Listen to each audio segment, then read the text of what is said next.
எனக்கு தெரிஞ்சு பெஸ்ட் இன்ஜினியர்னா அது கரையான் தான். நம்ம இப்பதான் அபார்ட்மெண்ட்லாம் கட்டுறோம், ஆனா இவங்க பல நூறு வருஷத்துக்கு முன்னாடியே அபார்ட்மெண்ட் கட்ட ஆரம்பிச்சிட்டாங்க.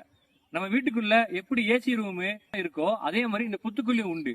ஏன்னா தேனீக்கள் மாதிரியே இதுலயும் ராணி ஆண் வேலைக்காரன் தனித்தனியா உண்டு. ஒண்ணு வெளியே இருக்க வெயில காட்டிலும் இதுல 5 டிகிரி மைனஸா தான் இருக்கும். ஏன்னா அந்த கெட்டும் போதே அதுக்குள்ள எந்த இடத்துல எவ்வளவு ஏசி மாதிரி ஜில்னஸ் வேணும், எவ்வளவு டெம்பரேச்சர் வேணும், எவ்வளவு காத்து உள்ள வரணும் டிசைட் பண்ணி அழகா கட்டுதுங்க. இந்த உச்சியில ஒன்று இருக்குல்ல, சிம்னின்னு சொல்லுவாங்க. ஏன்னா இதுக்குள்ளதான் ஆக்சிஜன் உள்ள வர்றதும் கார்பன் டை ஆக்சைடு வெளியே போறதுக்குமான ஸ்ட்ரக்சர் இது. அதே மாதிரி இப்ப இவ்வளவு ஹைட்டுக்கு இருக்குல்ல, இதே ஹைட்டுக்கு கீழேயும் அதோட புத்து ரொம்ப நீளமா இருக்கும். அப்போ எவ்வளவு பெருசுக்கு இருக்கும் பாத்துக்கோங்க.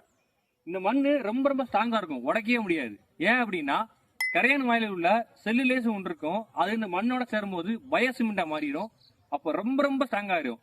தமுத்துன்னு கரையான்னு சொல்லிட்டு போயிடுறோம், ஆனா அது பண்ற வேலையை நம்மளால பண்ண முடியாது.